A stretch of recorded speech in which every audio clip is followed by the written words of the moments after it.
भारतीय राष्ट्रीय कांग्रेस अब देश भर में मीडिया पैनलिस्टों और प्रवक्ताओं को ढूंढ रही है। दरअसल विधानसभा चुनाव के बाद से ही ये प्रक्रिया लगातार जारी है। कांग्रेस पार्टी वो जुटी हुई है। कई राज्यों में इस प्रक्रिया को पूरा कर लिया गया है। अब बिहार की बारी है। बिहार में भी जो है ये कार्य जो है वो जारी था, लेकिन इसकी तिथि अब बढ़ाई गई है। 31 मार्च तक इसे अप्लाई करने का तिथि तय किया गया है। कई सवाल अब खड़े हो रहे हैं। सवाल ये कि भाई आखिर मीडिया पैनलिस्टों और प्रवक्ताओं की जरूरत कांग्रेस को इस तरह से क्यों पड़ गई? क्या पार्टी में जो पहले से लोग हैं, पार्टी के जो पहले से सदस्य हैं, उसमें कोई योग्य प्रवक्ता नहीं बन सकता?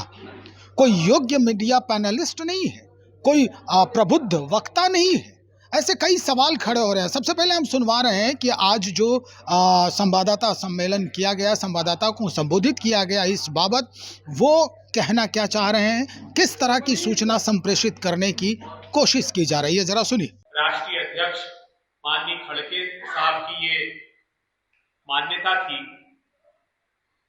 कि कांग्रेस पार्टी में जो कांग्रेस पार्टी की मुखर आवाज बनने की अभिरुचि जिनमें है, उन लोगों को देश भर में एक ऐसा प्लेटफॉर्म उपलब्ध कराया जाए ताकि वो एक पारदर्शी प्रक्रिया के तहत कांग्रेस पार्टी की आवाज बन सके। इसी उद्देश्य को लेकर कम्युनिकेशन डिपार्टमेंट के हमारे प्रमुख आदरणीय जयराम रमेश जी और मोहम्मद खेड़ा जी ने एक कार्यक्रम प्रारंभ किया, टैलेंट हंट।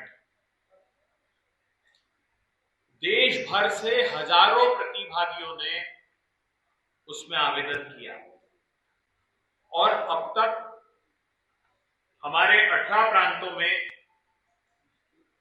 ये प्रक्रिया पूरी हो चुकी है, जिसमें छत्तीसगढ़, उत्तर प्रदेश, झारखंड, ओडिशा, वेस्ट बंगाल, चंडीगढ़, हरियाणा, हिमाचल प्रदेश, जम्मू कश्मीर, पंजाब, उत्तराखंड, असम जैसे प्रांतों में 17-18 प्रांतों में हमने ये प्रक्रिया पूरी की। कई प्रांतों में मुझे भी जाने का सौभाग्य मिला और बिहार का जो ये आयोजन है उसका मुझे प्रभार भी दिया गया।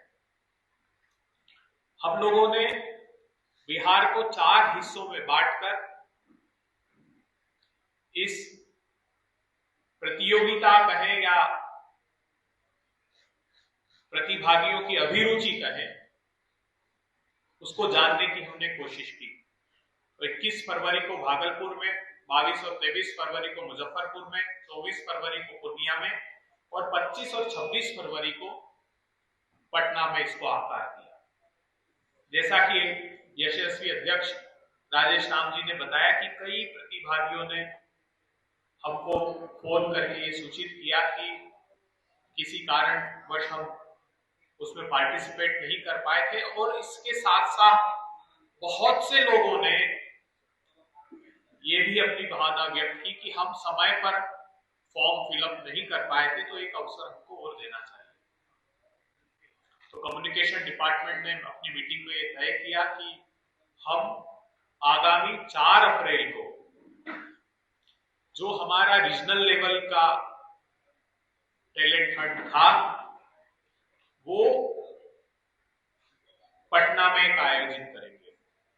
तो जो बचे हुए प्रतिभागी हैं और जो नए फॉर्म भरना चाहते हैं, उन लोगों के लिए हम एक विंडो फिर से ओपन कर रहे हैं।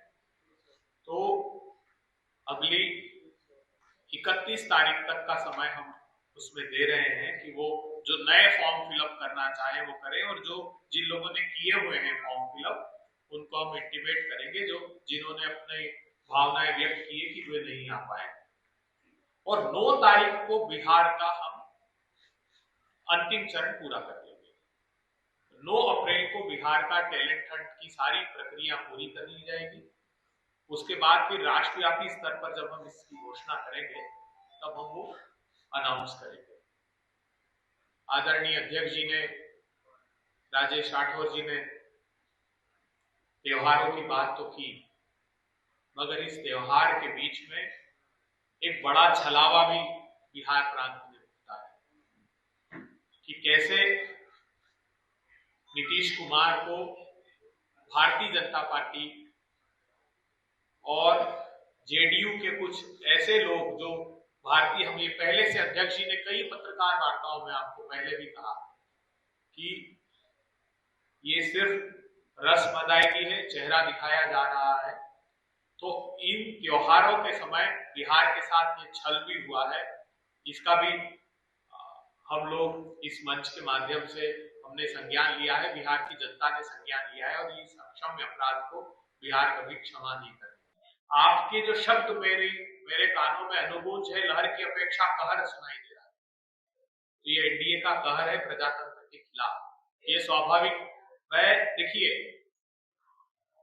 किसी सूरत में इसको स्वाभाविक जीत नहीं कहा जा सकता।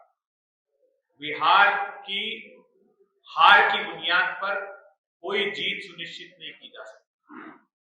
हमने उस समय भी कहा था स्पेशल इंटेंसिव रिवीजन, और हाँ, आर्थिक प्रगति के हम पक्षधर हैं, हम खिलाफ नहीं है कि पैसा दिया जाए, लेकिन चुनाव के वक्त जबकि 2023 में जो कास्ट का सर्वे हुआ था बिहार का, उसमें हमारे पैरों के तले जमीन खसक गई जब ये बात पता लगी कि 9 करोड़ लोग 67 रुपीज रोज पर जितना है बिहार, जिसमें पहले 4 करोड़ लोग 40 रुपए और बाकी के 5 करोड़ लोग 67 रुपीज। तो एक हायर साइड पे 67 रुपीज मानते। तो फिर क्या हुआ 20 साल में 70,000 करोड़ रुपए का स्कैम हुआ, ये ऑडिटर जनरल ने बताया।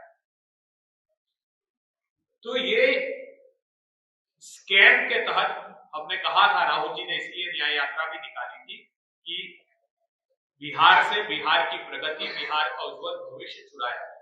निश्चित तौर पर ये एक अहम भूमिका है भारतीय राष्ट्रीय कांग्रेस की कि भाई योग्य जो प्रवक्ता हैं वो कैसे छन के हमारे पार्टी में आए और लोगों को मोटिवेट करें, जनता को बताएं। दरअसल हमारा भी एक सवाल था कि ये जो प्रवक्ताओं को ढूंढने की प्रक्रिया है, कहीं एनडीए का जो लहर है बिहार में, इस बाबत कांग्रेस जो है इससे घबरा करके और अपने वोटर जो हैं वो ढूंढने की कोशिश तो नहीं कर रही है। इस पर भी जवाब मिला है, हमने आपको सुनवाया है कि क्या कुछ चल रहा है यहाँ पे। तो चलिए हम इंतज़ार करते हैं और देखते हैं कि बिहार प्रदेश कांग्रेस को किस तरह के प्रवक्ता मिलते हैं, कैसे मीडिया पैनलिस्ट मिलते हैं। हम उनसे भी बातचीत करेंगे और फिर आपके समक्ष हाजिर होंगे।